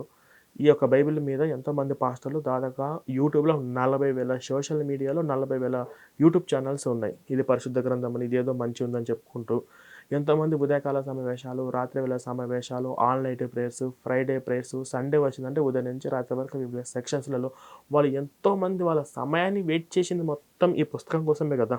ఇంతమంది యూత్ మొత్తం మన భారతదేశంలో, దేశంలోనే 25 లక్షల మంది పాస్టర్లు, మన తెలుగు రాష్ట్రాల్లో 2 లక్షల మంది పాస్టర్లు, 1,00,000 మంది ఎవాంజలిస్టులు ఇంతమంది ఉన్నారు ఈ యొక్క బైబిల్ మీద. ఇంతమంది బైబిల్ మీద ఉన్నారు కాబట్టి ఈ బైబిల్ మొత్తంలో మంచి విషయాలు ఏమున్నాయి? దీనికంటే 1000 రెట్లు వేమన రాసిన పద్యాలు బెస్ట్. వేమన రాసిన పద్యాలలో ఉన్నటువంటి భావం తాత్పర్యము 100 రెట్లు. అది కూడా కాదనుకుంటే మనం చిన్నప్పుడు స్కూల్లో కాపీరైట్స్ బుక్స్ ఉంటాయి, కొన్ని నీతి సూక్తులు అనేవి ఉంటాయి, అది బెస్ట్. బాలుడు నడవలసిన త్రోవల్లో వాటికి నేర్పము, ఇవి బెస్ట్. కానీ ఇందులో కూడా మంచి విషయాలు ఏమున్నాయని పాస్టర్ అడిగితే వాడు చెప్పేది ఒకటే, నిన్ను వల్ల నీ పొరుగువాన్ని ప్రేమించండి, నీ శత్రువును కూడా ప్రేమించండి, పొరుగువాన్ని ఆశించకండి. ఇవి చెప్పాడు యేసు. అవి మంచివే, మంచి కాదన్నట్ల. అవి యేసు చెప్పాడు, యెహోవా చెప్పలేదు. యెహోవా కూడా ఎక్కడో అలా చెప్పలేదు, యేసు చెప్పాడు. ఇవి తెలుసుకోవడం కోసం మనం బైబిల్ చదవాలా? ఇవి చెప్పడం కోసం ఆయన పరలోకం నుంచి దిగి భూమి మీదకి రావాలా? అది తప్ప మంచి విషయాలు ఏం లేవు. అది కూడా వీళ్ళు పూర్తిగా అర్థం కాని విషయం ఏంటంటే, ఇది కేవలం ఒక దేశానికి సంబంధించింది. నేను మీకు ఆధారాలు కావాలంటే ఇప్పుడే చూపిస్తాను. యెహోవా ఏమంటారంటే, ఈ భూమి మీద ఉన్నటువంటి సమస్త జనులందరికల్లా ప్రత్యేకించి నేను మిమ్మల్ని ఎంచుకున్నాను, అంటే మిమ్మల్ని అంటే ఇజ్రాయేల్ దేశాన్ని వారిని మాత్రం ఎన్నుకున్నాను అని అంటాడు. కొత్త నిబంధన గ్రంథంలో యేసు ఆ 12 మంది శిష్యులను పంపించి వారికి ఆజ్ఞాపించినది ఏమనగా, వారు అన్యజనుల మార్గంలోకి వెళ్ళకూడి నేను నశించిన ఇజ్రాయేలీల వారి కోసమే వచ్చాను, ఇజ్రాయేలీల దేశం వారి కోసం నేను వచ్చాను అని చెప్పేసి స్పష్టంగా యేసు చెప్తున్నాడు. అసలు యేసు ఎందుకు వచ్చావు అని చెప్పేసి ఛాన్సాలు అడిగినప్పుడు కూడా అతను చెప్పేది ఏంటంటే, ఒకప్పుడు మన భారతదేశాన్ని బ్రిటిషర్స్లు పరిపాలించారు కదా, అట్లాగే అక్కడ ఇజ్రాయెల్లో యూదులను రోమన్ సైనికులు పరిపాలించేవాళ్ళు, వాళ్ళని బానిసలుగా చేసుకుని. ఆ రోమన్ల నుంచి విముక్తులు కలిగిస్తాను, రోమన్ బానిసత్వపు చెర నుంచి నేను యూదులను కాపాడుతాననే కారణంతో యేసు వచ్చాడని చెప్పేసి ఛాన్సాలు చెప్తాడు. ఇంకొక చోటి నేను సమాధానం కలుగు వచ్చి తిరుగుతున్నాను, అదొకసారి రిఫరెన్స్ మనం చదువుతాం మేడం, కొత్త నిబంధన గ్రంథన. ఇది ఒకసారి మనం చదివితే ఇందులో వచ్చేసి మీకు నా పుస్తకంలో మీరు చదివారనుకోండి, నా పుస్తకం చదివితే ఇందులో బైబిల్లో లేనివి ప్రవీణ్ రాశాడని చెప్పేసి అంటుంటారు. కాబట్టి నేను బైబిల్లో ఉన్నదే మీరు బైబిల్ చేత చదివిస్తాను. ఒకసారి చదివి మేడం. లూకాసు వార్త 12:49-53 వచనాలు. అయితే నేను అక్కడి నుంచి చదవాలి కదా. అవును మేడం. అయితే నేను పొందవలసిన బాప్తిస్మం ఉన్నది, అది నెరవేరు వరకు నేనెంతో ఇబ్బంది పడుచున్నాను. నేను భూమి మీద సమాధానము కలగజేయ వచ్చితినని మీరు తలంచుచున్నారా? కాదు, భేదమునే కలగజేయ వచ్చితినని మీతో చెప్పుచున్నాను. ఒక నిమిషం మేడం. యేసు మీరు ఎందుకు వచ్చారంటే, నేను సమాధానం కలగజేయడానికి నేను రాలేదు, నేను భేదమునే కలుగజేయడానికి వచ్చానని చెప్పేసి అంటాడు. ఆ తర్వాత చదవండి మేడం. ఇప్పటి నుండి ఒక ఇంటిలో 5 వేరుపడి, ఇద్దరికి విరోధముగా ముగ్గురును, ముగ్గురికి విరోధముగా ఇద్దరును ఉందురు. తండ్రి కుమారునికి, కుమారుడు తండ్రికిని, తల్లి కుమార్తెకును, కుమార్తె తల్లికిని, అత్త కోడలికిని, కోడలు అత్తకును విరోధులుగా ఉందరని చెప్పాను. ఆగండి మేడం. అసలు యేసు నువ్వు ఎందుకు వచ్చావంటే, నేను సమాధానం కలిగజేయ వచ్చుతున్నాను చెప్పేసి మీరు అనుకుంటున్నారా? కాదు, నేను గొడవలు పెట్టినకే వచ్చాను. మీ ఇంట్లో ఉన్నటువంటి కుటుంబాల్లో ముగ్గురికి వేరుపడి ఇద్దరుగాను, ఇద్దరికి వేరుపడి ముగ్గురు, అత్త కోడలికి, తండ్రి కోడలు గొడవలు పెట్టినకే నేను వచ్చాను అని చెప్పేసి స్పష్టంగా అక్కడ అవి యేసు చెప్తున్న మాటలు, అవి యేసే స్వయంగా చెప్తున్న మాటలు అవి. అది ఇప్పుడు ఈ బైబిల్లో ఈ యేసు అనే క్యారెక్టర్ కూడా తల్లిదండ్రులను ద్వేషించండి అన్నింటి కూడా ఉంటాయి. మీరు అసలు అతనికి మతస్థిమితం లేదు అని చెప్పేసి మీరు ఒకసారి ఎక్స్క్రిప్షన్ బుక్లెట్ మేడం, ఇది అందరికీ బైబిల్ అనేది మొత్తం చదవాలంటే కష్టమవుతుంది కాబట్టి మొత్తం చదివేసి అందులో ఉన్నటువంటి ఏవైతే వాళ్ళు చెప్పారో, బైబిల్లో ఉండి ఏవైతే దాచిపెట్టారో అవి నేను కనీసం ఒక 5-10% మాత్రమే నేను ఇందులో మెన్షన్ చేశాను. ఆ తర్వాత పాస్టర్ల మైండ్ సెట్ ఏంటి, పాస్టర్ యొక్క ప్రవక్తన చర్చలు ఎలా ఉంటుంది, వీళ్ళు చేసిన పనికి యేసు ప్రభు నిజంగా ఇప్పుడు ఉంటే ఆయన ఆత్మ ఎంత బాధపడుతుంది, ఆయన పేరు మీద ఇప్పుడు లక్షల కోట్ల వ్యాపారం జరుగుతుంది. అట్లాగా అవన్నీ కూడా అందరికీ ఈజీగా అర్థమయ్యే రీతిలో ఒక ఎక్స్క్రిప్షన్ బుక్లెట్ మెన్షన్ చేశాను. ఇప్పుడు ఈ యేసు అనే అతను చనిపోయి 3వ రోజు మళ్ళీ లేచి అవును, రావటం, పునరార్థమై అవును. లేచి రావటం, దాన్ని కొంతమంది శిష్యులు చూడటం, ఉమ్. ఇదంతా నిజం కాదంటారా? అదంతా నిజమంటే అప్పట్లో ఆ కాలంలో వాళ్ళు అక్కడ ప్రవక్తలు చెప్పిన దాని ప్రకారము అలా రాశారని అసలు బైబిల్‌లో చరిత్రక ఆధారాలు ఎక్కడ లెవ్వు. ఎందుకంటే అసలు ఈయన యేసు పుట్టినట్టు గానీ, ఈయన యేసుకు వేసినటువంటి సిలువ కానీ, ఈయన కొట్టిన మేకులు కానీ, ఈయనకు పెట్టినటువంటి ముళ్ళ కిరీటం కానీ, ఏవి కూడా ఆధారాలు లెవ్వు. ఆ ఒలివ కొండలో జరిగినటువంటి జలాహు, నోవహు ప్రళయం కానీ, అది ఎవరు చెప్పారు? బయట దేశం వాళ్ళు చెప్పలేదు. అక్కడ ఆ యేసు గురించి రాయబడిన ఆ ఇజ్రాయేలు దేశం, ఆ ఇజ్రాయేలీలు వాళ్ళే చెప్తున్నారు. ఆయనకి వేసినటువంటి సమాధిని ఆయన తవ్వినప్పుడు గానీ, ఆయన రూపం వేరేలాగా ఉందని చెప్పేసి అంటున్నారు గానీ, అవన్నీ చరిత్రక ఆధారాలు ఎక్కడ లేవు. హ్మ్. ఎక్కడన్నా కొన్ని ఆ దేశాలు, ఆ దేశాల మ్యాపులు ఏదన్నా ఉంటే ఉండొచ్చు గానీ, మిగతాదంతా కూడా ఈయన ఉన్నట్టు ఎక్కడ కూడా మన ఆధారాలు లేవు. ఒక మాట మేడం, అసలు ఈ యేసు మతం ఇవన్నీ రాకముందు ఆది శంకరాచార్య గురువుగారు ఉన్నారు కదా! మినిమమ్ 2500 సంవత్సరాల క్రితం ఆయన ఉన్నట్టు, ఆయన గురువులు ఆయన చేసినటువంటి ధ్యాన మందిరం, యోగ మార్గము కానీ, ఆయన చెప్పినటువంటి ఆయన వాడిన దుస్తులు కానీ, అవన్నీ కూడా మనము శ్రీశైలం వెళ్తే పాలధార, పంచదార కిందికెళ్తే మనకు దొరుకుతుంది. ఆయన మెడిటేషన్ చేసినటువంటి గుహ, ఆయన సేద తీరినటువంటి ఆయన ఇచ్చిన ప్రవచనాలు, ఆయన ఒక మ్యూజియంలోకెళ్తే మనకన్నీ దొరుకుతాయి. ఇంకా అంతకు ఉన్నటువంటి చరిత్రక ఆధారాలు ఎన్నో మనకు దొరుకుతున్నాయి. కొంతమంది రాజులు, వాళ్ళు వేసుకున్నటువంటి బట్టలు ఏదో ఒకటి. కానీ ఈ యేసుకు సంబంధించిన చరిత్రక ఆధారాలు ఎక్కడ లేవు. అంత ఒక కల్పితమైనటువంటి పుస్తకమే అది బైబిల్. స్పష్టంగా అర్థమైపోతుంది. అందులో ఉన్నటువంటి రాసినటువంటి చరిత్రలు గానీ, రాజులు గానీ, ఆయన అసలు యేసుకు సంబంధించిన ఏ ఒక్కటన్నది అప్పట్లో 2000 ఏళ్ళంటే మేకులు ఉండాలి కదా! మన దగ్గర ఉన్నటువంటి మనం ఎన్నో ఏండ్ల క్రితం ఉన్నయి మనం కనిపెడుతున్నాం. అంతెందుకు మేడం, మొన్న గుజరాత్ ఇది సముద్ర గర్భంలో కూడా ద్వారకా నగరము శ్రీకృష్ణుడి కాలంలో నిజంగా భాగవతం జరిగినట్టు ఉంది అని చెప్పేసి సముద్ర గర్భంలో గుడి ఉంది. మొన్న నరేంద్ర మోడీ లోపలికెళ్ళి చూసొచ్చారు. అవును. అది చెప్పింది కూడా క్రిస్టియన్ సైంటిస్టులే. ఇప్పుడు కూడా రామసేతు ఆధారం ఉంది. అది ఐక్యరాజ్య సమితి డిక్లేర్ చేసేసింది. ఇది రామసేతు ఆధారం అని. ఇవన్నీ ఎప్పుడు? ద్వాపర యుగం నాటి కాలం నాటి, అంటే కొన్ని లక్షల సంవత్సరాల క్రితం జరిగినటువంటి ఆధారాలు ఇప్పుడు మనకు కనిపిస్తున్నాయి, దొరుకుతున్నాయి. మన దేవుళ్ళకి సంబంధించినటువంటి భాగవతం ఉన్నట్టు. 2000 సంవత్సరాల క్రితం అని చెప్పుకుంటున్న ఈ బైబిల్‌కు సంబంధించిన ఆధారాలు ఎక్కడ కూడా లేవు. ఇది ప్రవీణ్ గారు, మీరు తిరుపతి వెళ్ళారా? అంటే వెళ్ళలేదు మేడం. వెళ్ళాల్సి ఉంది ఖచ్చితంగా. అసలు ఇప్పటివరకు శ్రీకాళహస్తి ఒకసారి కూడా వెళ్ళారా? అంటే మేడం నేను క్రిస్టియన్స్ వచ్చిందే రీసెంట్‌గా. మ్మ్. శ్రీకాళహస్తి గుడికి మీరు వెళ్ళొచ్చాను. రీసెంట్ గా బయటకు వచ్చారా? అంటే ఇప్పటికి కూడా ఈ రోజుకి కూడా నా క్రిస్టియన్స్ అందరినీ బయటికి తీసుకురావాలని ఎక్స్ క్రిస్టియన్‌గానే ఉన్నా.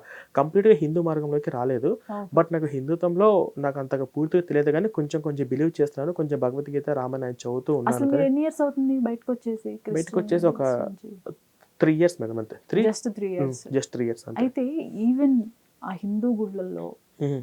మొన్నటి వరకు కూడా, ఇప్పుడు ఉందో లేదో నాకు తెలియదు, నేను చదివినప్పుడు కూడా హ్మ్. క్రీస్తు శకం, క్రీస్తు పూర్వం అవును. అవును. అని చెప్పేసి ఇవి మెన్షన్ చేయటం. అవును మేడం. అంటే ఆయన పుట్టాడు, అవును. పుట్టిన తర్వాత, పుట్టక ముందు అని డిక్లేర్ చేసేసి అవును. అవును. చరిత్ర అన్నారు కాబట్టి ఇది తీసుకొచ్చాను నేను. హ్మ్. దీన్ని ఎలా చూడొచ్చు మరి? ఇది గ్రెగోరియన్ క్యాలెండర్‌లో జిఎన్ఎస్ ఎగ్జిక్యూషన్ అని చెప్పేసి ఒక క్రైస్తవ వక్త సుమారు 1500 సంవత్సరాల క్రితం ఆయన ఒక గ్రెగోరియన్ క్యాలెండర్‌లో రూపొందించాడు. బీసీ అంటే బిఫోర్ క్రైస్ట్ అని, ఏడీ అంటే యానో డొమిని అని చెప్పేసి 2 విధాలుగా డివైడ్ చేశారు. బిఫోర్ క్రైస్ట్ క్రీస్తు పుట్టకముందు, ఈ ఏడీ యానో అంటే ఇది కూడా, ఈ 2 కూడా కరెక్ట్ కాదు. అది ఒకటి లాటిన్ వర్డ్, ఇంకోటి ఇంగ్లీష్ వర్డ్. ఇప్పుడు ఆయన పుట్టినటువంటి ఆధారాలు ఏమి లేవు కాబట్టి అప్పటికి ప్రపంచంలో మొత్తము చాలా దేశాలు కూడా వాళ్ళ గుప్పెట్లో ఉండిపోయాయి.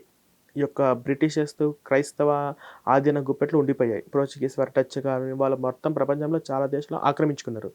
కాబట్టి వాళ్ళందరూ కూడా ఇక్కడి నుంచి మీరు మా దేవుడిని బట్టి క్యాలెండర్లు డిసైడ్ అవ్వాలని చెప్పేసి ఇవి బీసీ ఏడీలను వాళ్ళు పెట్టారు. ఇప్పుడు ఉన్నటువంటి ఈ కాలంలో అసలు ఆ బీసీ ఏడీలు వద్దు, తొలగించాల్సిందే అని చెప్పేసి మొట్టమొదటిసారిగా వీటి మీద తిరుగుబాటు చేసింది ఎవరు అంటే యేసు పుట్టి పెరిగిన ఇజ్రాయెల్ దేశంలోనే. అవి తీసేసి ఇప్పుడు సామాన్య శకానికి ముందు, సామాన్య శకానికి తర్వాత అని చెప్పేసి ఆల్రెడీ ఇప్పుడు ఉన్నటువంటి సామాన్య పాఠ్య పుస్తకాలు సోషల్‌లో ఉంది. అది తీసేసింది. అవి ఎక్కడైతే ఈ క్రైస్తవ మెజారిటీగా ఉన్నాయో ఇంకా కొంచెం మేలుకున్నదో అక్కడక్కడ వాడుతూ ఉండొచ్చు. కానీ ఇప్పుడైతే మాత్రము అవి చాలా చోట్ల తొలగించేసేసారు. చాలా మంది పాస్టర్లు మీరు చెప్పినట్లు కొన్ని కోట్లకి పడగలెత్తున్నారు. అవును. దానిలో మొదటిగా కల్వరి సతీష్. అవును. ఎలా ఆయనకి ఎక్కడి నుంచి వచ్చే ఇన్ని, అంటే ఆయనకి వ్యాపారాలు ఏవైనా ఉన్నాయా? ఒక్క సువార్త పైనే ఇన్ని కోట్లు సంపాదించారా? అంటే ఆయన నిన్న మొన్న పాస్ట్ అయినవాడు కాదు మేడం. 1980, 1970 ఆ టైంలోనే పాస్టర్‌గా ఉంటూ చిన్నగా సంఘాలు పెట్టుకుంటూ ఇప్పుడు ఈ స్థాయికి వచ్చాడు. ఇప్పుడు ఆయనకు వచ్చేసి దగ్గర 3000 కోట్ల ఆస్తి ఉంది. ఎక్కడి నుంచి వచ్చిందని అంటే ఇప్పుడు ఈ కల్వా సతీకి సంబంధించి 2 తెలుగు రాష్ట్రాల్లో మీరు ఏ ప్రధాన నగరంకి వెళ్ళినా కూడా ఈయనకు సెపరేట్‌గా కలవరి టీవీ అనుకుంటూ ఓన్ ఛానెల్స్ ఉన్నాయి. టీవీ ఛానెల్స్, శాటిలైట్ ఛానెల్స్ ఉన్నాయి. ఒక 4, 5 ఉంటాయి. 4, 5 ఛానెల్ 1, 2 కాదు. తర్వాత మీరు ఎక్కడికెళ్ళినా కూడా ఈయనకు సంబంధించి డివైడర్ల మధ్యలో కలవరి స్వరాలు అని చెప్పేసి ప్రతి చోట కూడా ఈయన చోట కల్వా సతీష్‌వి ఉంటాయి. ఫ్లెక్సీలు, బ్యానర్లు ఉంటాయి. ఎక్కడికెళ్ళినా కూడా ఉంటాయి. అంటే అన్ని రకాల టీవీ ఛానెల్స్ ఉన్నాయి. తర్వాత ఇప్పుడు ఉన్న ఈ చర్చికి వచ్చే వాళ్ళలో మొత్తం ఒక 15,000 మంది, 20,000 మంది, అంటే ఒక్కొక్క సెక్షన్‌కి 5,000 మంది ఉంటారు. ఒక సెక్షన్ 2, 3 గంటలు జరుగుతుంటది. సండే వచ్చిందంటే ఉదయం నుంచి రాత్రి వరకు సెక్షన్స్ మీద సెక్షన్సే ఉంటాయి. టీవీ ఛానెల్స్ ఉన్నాయి. వాళ్ళందరూ కూడా కానుకలు, దశంభాగాలు మాక్సిమం 99% ఇచ్చేవాళ్ళే. ఇవ్వకపోతే గుచ్చి గుచ్చి మరి అడుగుతాడు. మనకు అవన్నీ కూడా బహిరంగంగా వీడియోలోనే అలా దొరుకుతున్నాయి. మీరు బంగారం కూడా ఇవ్వండి, వెండిని కూడా తీసుకొచ్చి ఇవ్వండి అని చెప్పేసి కూడా అంటున్నాడు. ఆయన వీడియోలు మళ్ళీ 20% కూడా అడిగిన వాటి సందర్భాలు కూడా ఉన్నాయి. వీడియోలు అలా ఉన్నాయంటే వీడియో రికార్డ్ అవ్వకుండా నార్మల్‌గా ఇంక ఎన్ని ఉండొచ్చు. అట్లాగా ఆ తర్వాత ఆయన ఏంటంటే కల్వా సతీష్ టెక్నిక్ ఏంటంటే మేడం, ఆయన ఎక్కువగా హిందూ దేవుళ్ళని దూషించే పని పెట్టుకోడు. హిందుత్వాన్ని అవన్నీ కూడా పక్కన పెట్టేస్తాడు. ఆయన కొన్ని పిట్ట కథలు చెప్తాడు. ఆ పిట్ట కథలు కూడా వినడానికి వినసొంపుగా ఉంటాయి. అంటే ఇప్పుడు అవి కూడా మంచివే. అవి అవి తెలుసుకోవాల్సిన విషయాలే. ఇప్పుడు సెల్ ఫోన్ వాడకూడదండి, సెల్ ఫోన్ వాడేటప్పుడు కొంచెం జాగ్రత్తగా ఉండండి, రాత్రి పడుకోబోయే ముందు ఇలాంటి కొన్ని చెప్తూ ఉంటారు. ఇంకొన్ని అక్కడక్కడ పిల్లలు చదువుకునేటప్పుడు కొన్ని పర్లేదు అవి అంటే.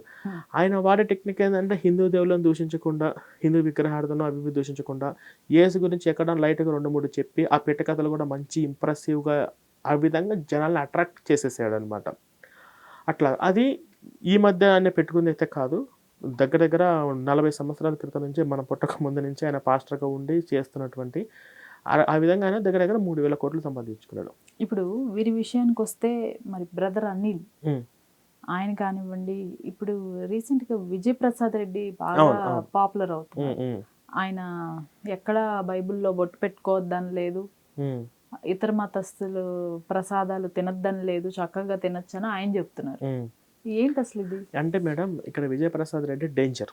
ఎందుకంటే ఈయన హిందువులను ఎందుకంటే ఇప్పుడు హిందువులలో చైతన్యం చాలా చోట్ల వచ్చింది. ఇప్పుడు హిందువులలో చాలా చోట్ల చైతన్యం వచ్చింది. అదేంటి బొట్టు పెట్టుకోవద్దు అంటున్నాడు ఏంది అని చెప్పేసి సామాన్య హిందువులు కూడా ఆడపిల్లలు కూడా ఆలోచించే రోజులు ఇవి. తర్వాత వచ్చేసి ప్రసాదాలు తినొద్దు అంటారేంటి, అట్లా ఏంటి అని చెప్పేసి ఇలా కొంచెం కొత్తగా హిందుత్వం నుంచి రావాలనుకున్న వాళ్ళకి ఇవి ఇబ్బంది కలిగించే అవకాశాలు చాలా ఉంటాయి. అందుకని చెప్పేసి ఈయన విజయప్రసాద్ రెడ్డి ఏం చేసినంటే ఆయన టార్గెట్ ఏంటి, ఇప్పుడు ఉన్నటువంటి జనాల కన్నా ఇంకా ఎక్కువ మందిని తీసుకురావాలి. అంటే వచ్చే వాళ్ళలో అందరూ హిందువుల నుంచి వస్తారు కదా. వాళ్ళు ఒక్కసారిగా మీరు వచ్చిన మరుసటి రోజు బొట్టు తీసేయండి, వచ్చిన మరుసటి రోజే మీరు ఇంట్లో ఉన్న దేవుళ్ళ పటాలు తీసి పడేసేయండి, వచ్చిన మరుసటి రోజు మీరు ప్రసాదాలు తినడం మానేయండి, ఇవన్నీ చెబితే వాళ్ళు ఒక్కసారిగా అసలు రావడం మానేస్తారు. ఏదో పూర్తిగా ఏదో తేడాగా ఉంది అని చెప్పేసి. కాబట్టి వాళ్ళని దృష్టిలో పెట్టుకొని ఎక్కువ మందిని ఆకర్షించుకోవడం కోసం ఈయన విజయప్రసాద్ వేసినటువంటి ఒక ట్రిక్ అంతే. మిగతా వాళ్ళందరూ ఎవరైతే ఉన్నారో వాళ్ళు మా బైబిల్‌కి విరుద్ధం అండి, బైబిల్ ఇలా లేదా అని చెప్తున్నారో వాళ్ళే కరెక్ట్. వాళ్ళు ఉన్న వాళ్ళు చాలురా బాబు, మళ్ళీ కొత్త వాళ్ళని మళ్ళీ ఇది ఉన్నది ఉన్నట్టు చెప్దామని కాస్త కోస్త వాళ్ళే బెటర్. ఇప్పుడు ఇంకొక విషయం ఏంటంటే విజయప్రసాద్ రెడ్డి ఈ మూఢనమ్మకాలను కూడా బాగా వ్యతిరేకిస్తున్నాడు. దయ్యాల పట్ల వాళ్ళను దయ్యాలు చేయకూడదు, ఈ స్వస్థతలు ఇవన్నీ నమ్మకండి, ఈ అమ్మతేజ చేసే ట్రిక్స్ అని మోసం అని చెప్పేసి అంటుండే. ఈ విషయంలో కొంత బెటర్. ఎందుకంటే మూఢనమ్మకాల మీదనే మేము కూడా ఫైట్ చేస్తూ ఉంటాం, ఎప్పుడు చైతన్యం కలిగిస్తూ ఉంటాము. కానీ ఈయన చెప్పబట్టి చాలామంది క్రైస్తవులను ఆలోచింపజేస్తుంది. మేము చెప్తే మమ్మల్ని మతోన్మాదులు వీళ్ళ మాటలు నమ్మకండి, మేము సైతాన్ దూతలు అని చెప్పేసి ఆల్రెడీ మా మీద రకరకాల ముద్రలు వేసి ఉంటారు. కానీ ఈ విషయంలో కొంచెం బెటర్. ఈ మూఢనమ్మకాల విషయంలో కొద్దిగా బెటర్. అట్లాగే దశంభాగాలు ఎవరిని ఏం కలెక్ట్ చేయడు, కానీ జనాల దగ్గర నుంచి ఎలా డబ్బులు కలెక్ట్ చేయాలో అన్న విషయంలో వివిధ రకాలుగా ట్రిక్స్ కలిగిన వాడు అనమాట ఆయన కూడా. ఈ సౌండ్స్ చర్చిలో నుంచి వచ్చే సౌండ్స్‌లో ఎక్కువగా పాపులు, సైతానులు, అవును, ఈ రెండే వినిపిస్తూ ఉంటాయి. మీరు చర్చిలకు వెళ్తే మీకు కనిపించేది ఒకటి పుట్టడంలో పాపములు పుట్టారు, మీ బతుకు ఒక పాప బతుకు, మీరు ఒక పాపులు అంటారు. పుట్టిన పసిపిల్లలు కూడా పాపులు అంటారు. ఏంటి అంటే ఈ పాపం ఏంటి, అసలు పుట్టిన పసిపిల్లడు ప్రపంచమే తెలియదు కదా, వాడేం పాపం చేశాడంటే ఆదాము అవ్వ దేవుడి మాట వినకుండా జ్ఞానఫలం తినడంట. ఆ జ్ఞానఫలం తిన్నందుకు ఆయన నుంచి పాపం వచ్చిందంట.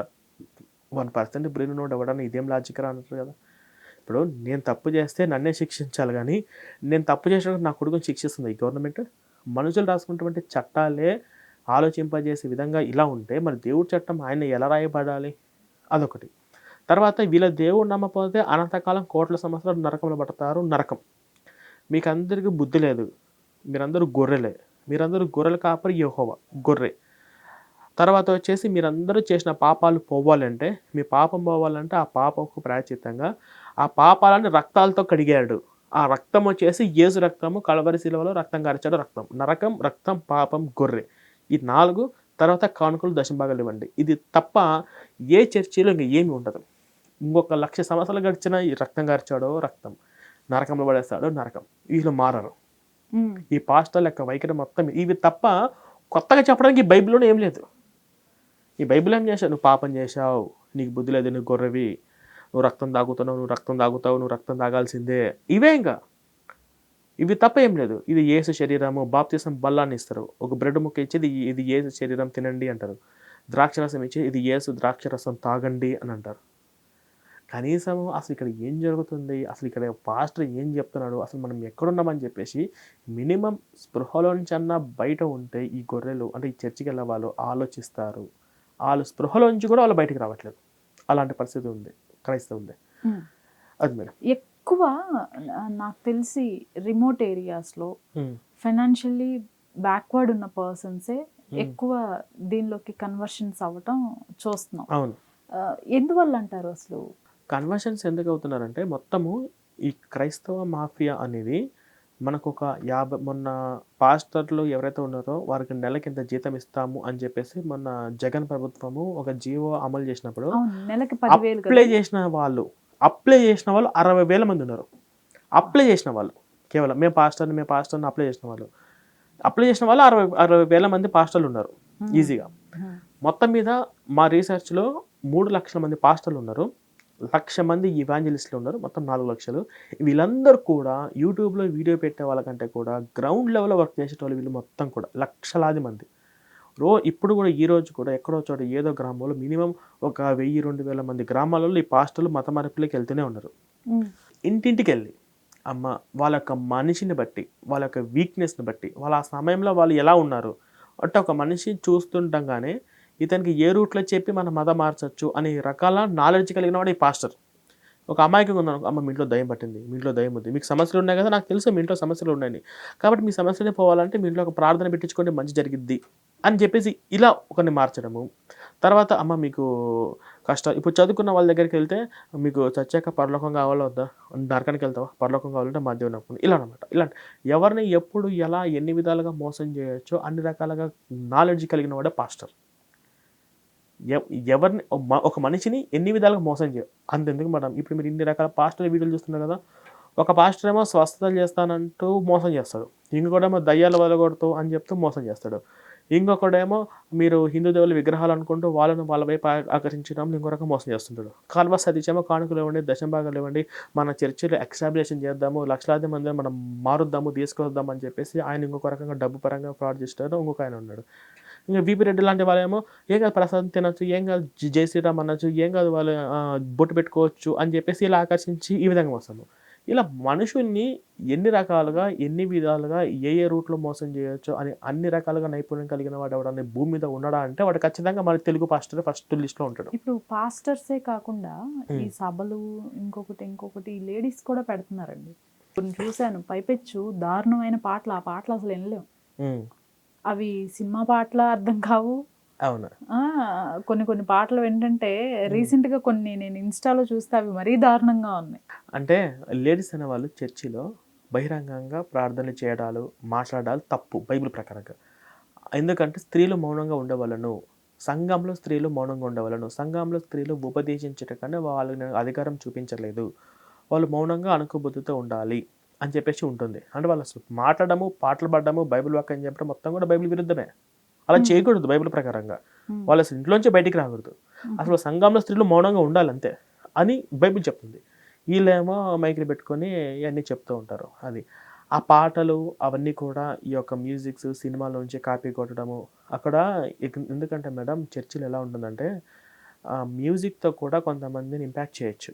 మ్యూజిక్ను కూడా మైండ్ను బ్రెయిన్ను కంట్రోల్ చేయడం లాంటివి చేయొచ్చు. ఇప్పుడు మీరు ట్రాన్స్ మూవీ చూస్తే మీకు అర్థమైపోతుంది. అక్కడ ఒక్కొక్కసారి మ్యూజిక్ తోటి వాళ్ళను ఆకర్షించే విధంగా యెస్. అలా యెస్. అలా అవును. జరుగుతుందనమాట. అవును. సో, వాళ్ళు ఎక్కువగా ఒక పెద్ద మ్యూజిక్, గిటారు, ఒక పెద్ద సిస్టమ్‌కి వాళ్ళు లక్షలు ఖర్చు పెడతారు వాళ్ళు. చర్చిలో కొన్ని ఫంక్షన్ హాల్స్ రెంట్‌కి తీసుకొని అక్కడ కేవలము ఆ మ్యూజిక్ సిస్టమ్‌కి సంబంధించిన సౌండ్ సిస్టమ్ వాటికి లక్షలు ఖర్చు పెడతారు. ఖర్చు పెట్టి అక్కడ ఉన్నటువంటి మ్యూజిక్ తోటి, గిటార్ తోటి అవన్నీ కూడా చాలా ఎక్స్‌పీరియన్స్ పర్సన్స్‌నే పెట్టుకుంటారు. ఎందుకంటే మనిషిని మ్యూజిక్‌తో కూడా మాయ చేయొచ్చు.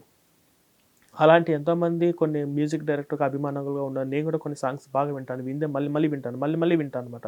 ఆ మ్యూజిక్ పాడిన పాట వాళ్ళకి నేను అభిమానులుగా కూడా మారుతాను కదా! ఆ మ్యూజిక్‌తో కూడా మాయ చేయొచ్చు, ఆకర్షించుకోవచ్చు. అది ఎక్కువగా ఈ పాస్టర్‌లు ట్రిక్స్ యూజ్ చేస్తూ ఉంటారు. ఇది కూడా one of the best trick వాళ్ళు అయితే మారుతుంటారు. హిందువుల పండగలు హ్మ్. ఒక మైక్ పెడితేనో హ్మ్. లేకపోతే దీపావళి వస్తే పొల్యూషన్ అంటారు. హ్మ్. ఒక గణపతి మండపం కడితే ఆ 3 రోజులు లేకపోతే 5 రోజులు సరే పోనీ 9 రోజులు 11 రోజులు వేసుకున్నా హ్మ్. ట్రాఫిక్ ప్రాబ్లమ్స్ వస్తున్నాయి ఈ గణపతి విగ్రహం వల్ల అవును. లేకపోతే వాటర్ పొల్యూట్ అవుతుంది అని చెప్పేసి అంటారు. ఒక్కొక్క పండక్కి ఒక్కొక్క ఇది చెప్పేస్తున్నారు. అవును. అది సెలబ్రేట్ చేసుకోకూడదు అది ఇది అని. అవును. కానీ ప్రతి ఊర్లో హ్మ్. నాకు తెలిసి ఇప్పుడు రూరల్ రిమోట్ ఏరియాస్లోకి పోతే హ్మ్. ప్రతి ఊళ్ళోనో ఊరు మధ్యలోనో ఊరు చివరో ఎక్కడో చోట చర్చ్ ఉంటుంది. హ్మ్. ఉదయం మొదలు పెడితే సాయంత్రం వరకు హ్మ్. విపరీతమైన సౌండ్స్. హ్మ్. అది వింటా నాకు ఇష్టం ఉండదు అసలు. అవును. అంటే యాజ్ ఏ ఇప్పుడు సౌండ్ పొల్యూషన్ అనుకోండి లేకపోతే మనకు అవసరం లేదు కదా. అవును. ఇప్పుడు అక్కడ వేరే వేరే మతాల వాళ్ళు అన్నీ ఉంటారు ఊరు అన్న తర్వాత. హ్మ్. బట్ ఈ మతాల వాళ్ళందరికీ కూడా వినిపిస్తూ హ్మ్. ఉదయం నుంచి సాయంత్రం వరకు ఒక్కొక్కసారి అయితే మిడ్ నైట్స్ జరుగుతుంటాయి. అవేంటో తెలియదు. హ్మ్. మిడ్ నైట్స్ కూడా ఇవే మైకులు అవును. దారుణంగా పెట్టి మరి ఇంత డిస్టర్బెన్స్ మనం ఎలా ఫైట్ చేయాలి? అదే మేడం సెక్యులర్ కంటెంట్ అంటే దరిద్రం ఏంటంటే, ఇప్పుడు మనము ఏ వినాయక చవితి, ఏ మండపంలో ఏ విగ్రహాన్ని పెట్టినా కూడా, ఆ విగ్రహం సంబంధించి పర్మిషన్స్, మైకు, అవును. టైమింగ్స్ మొత్తం మన పోలీస్ స్టేషన్‌లో పర్మిషన్ తీసుకొని పర్మిషన్ రావాలి. తీసుకుంటాము. అది కూడా ఇప్పుడు పలానా ఏరియా అంటే 5 డేసే ఉంచాలి. తర్వాత విగ్రహం తీసేసేయాలి అని మళ్ళీ, చెప్తున్నారు. మళ్ళీ మిడ్‌నైట్‌లో పోలీసోళ్ళు జీపేసుకొని రౌండ్‌లోకొస్తారు. 11 గంటల తర్వాత సౌండ్ పొల్యూషన్ ఆపిచ్చారా లేదా అనుకుంటూ రౌండ్‌లేసుకొని వస్తూ ఉంటారు. ఇవన్నీ ఉంటాయి. మన హిందూ పండుగల్లో ఉన్న వాటన్నిటికి కూడా. దీపావళి కూడా ఇన్నే చేయండి, ఇంతవరకే కాల్చండి అని చెప్పేసి ఇవన్నీ ఉంటాయి. ఇప్పుడు ఈళ్ళకు క్రిస్టియానిటీ వాళ్ళ జోలికి గాని, ముస్లిం జోలికి గాని వెళ్ళే ధైర్యం వీళ్ళకు లేదు అని చెప్పి నేను స్పష్టంగా చెప్తాను. వీళ్ళకు క్రిస్టియన్స్ వాళ్ళ జోలికి కానీ, ముస్లిమ్స్ వాళ్ళ వీళ్ళ జోలికి వెళ్ళే ధైర్యము ఈ ప్రభుత్వాలకి లేదు అని చెప్పి నేను స్పష్టంగా చెప్తాను. ఇప్పుడు ఉదాహరణ మేడం, మన భారతదేశంలో మెజారిటీగా ఉన్నటువంటి మతాలలో క్రిస్టియన్, ముస్లిం, హిందూ కదా!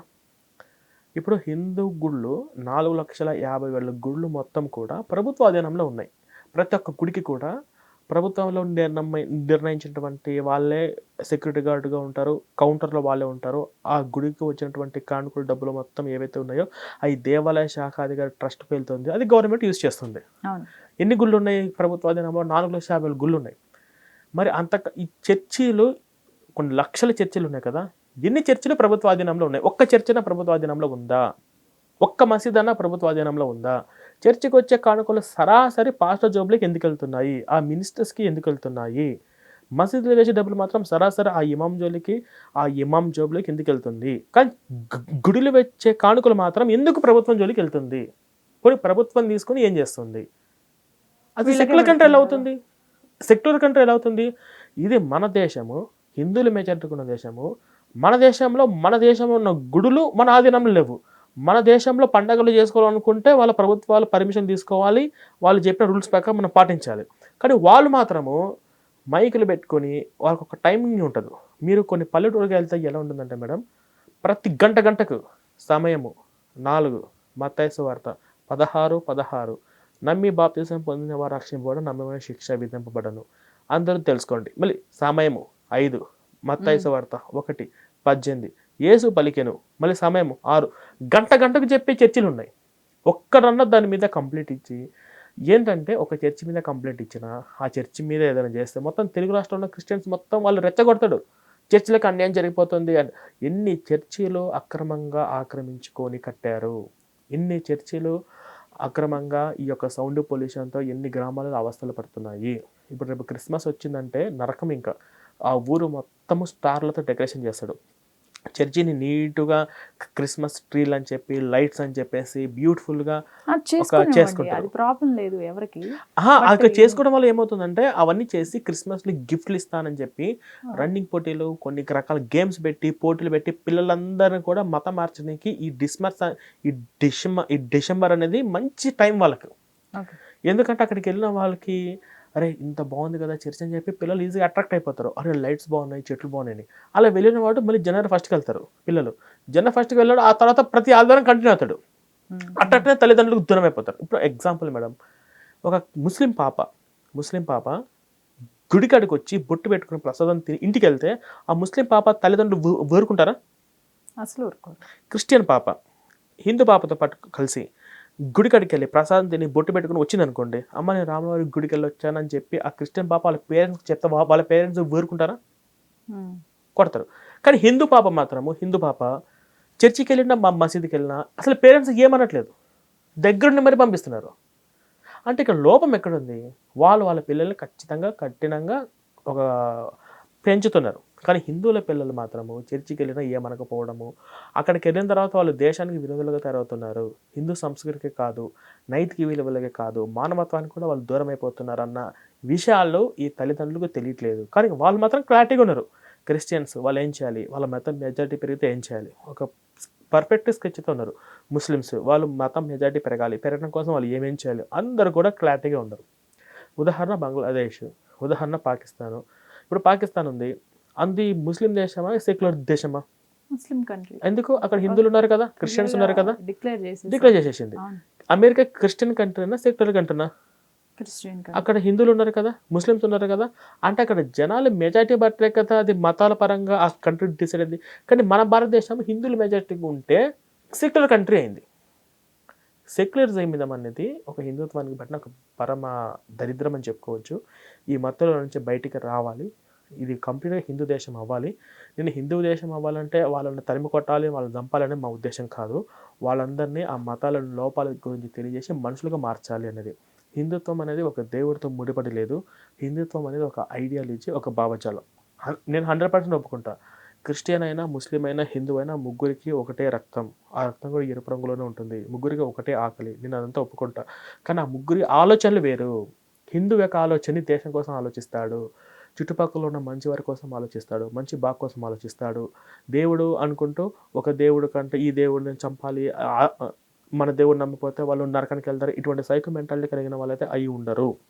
కానీ ఈ క్రిస్టియన్స్, ఈ ముస్లిం యొక్క ఐడియాలజీ మాత్రం దేశానికి ప్రమాదకరము. వాళ్ళ మత పెద్దలు వాళ్ళ గ్రంథాలు నేర్పించే అది ఏదైతే ఉందో అది ఒక దేశానికి కాదు ప్రపంచానికే ప్రమాదకరము. కాబట్టి దీని నుంచి వాళ్ళని మనుషులుగా మార్చాలి. ఇప్పుడు ఆమె చెల్లెలతో ఎలా ఉండాలి, అమ్మతో ఎలా ఉండాలి, భార్యతో ఎలా ఉండాలి, అన్నదమ్ములు ఎలా ఉండాలి. మనం అన్నదమ్ములు ఎలా ఉంటే రామలక్ష్మిని చూసి మనం నేర్చుకోవచ్చు. మంచి స్నేహితుడు ఎలా ఉండాలంటే ఆంజనేయ స్వామి, రాముని కథ మనం చెప్పి నమ్మకమైన స్నేహితుడు ఎలా ఉండాలో మనం నేర్చుకోవచ్చు. అన్న చెల్లెలు ఎలా ఉండాలని చెప్పి కృష్ణుని, ద్రౌపదిని చూసి మనం నేర్చుకోవచ్చు. తర్వాత తల్లి కొడుకులు అనేది మనం ఎన్నో ఇలాంటి రిఫరెన్స్ మనం హిందుత్వంలో తీసుకోవచ్చు. అన్నదమ్ములు ఎలా ఉండాలి, బైబిల్లో ఏముంది? ఆల్మోస్ట్ చాలా కామెంట్స్ బైబిల్ పైన కానివ్వండి విత్ రిఫరెన్స్తో మీరు చెప్పారు. అవును. ఇప్పుడు లైవ్లో నెక్స్ట్ టైం అంటే మీరు చెప్పిన దానిపైన ఒక పాస్టర్ గానీ ఒక ఫాదర్ గానీ మీతో డిబేట్ కి రెడీగా ఉంటే మీరు రెడీగా 100% నేను రెడీగా ఉన్నాను. బైబిల్ పైన నేను ఒకటే పాయింట్ మేడం, బైబిల్లో యేసు దేవుడని నిరూపించినా చాలు, అసలు బైబిల్ సమాజానికి ఏ విధంగా ఉపయోగపడుతుందో చెప్పినా చాలు. వీటి మీద నేను పాస్టర్తో ఎదురు కూర్చొని నేను మా టీం డిబేట్ చేయడానికి మేము సిద్ధంగా ఉన్నాం.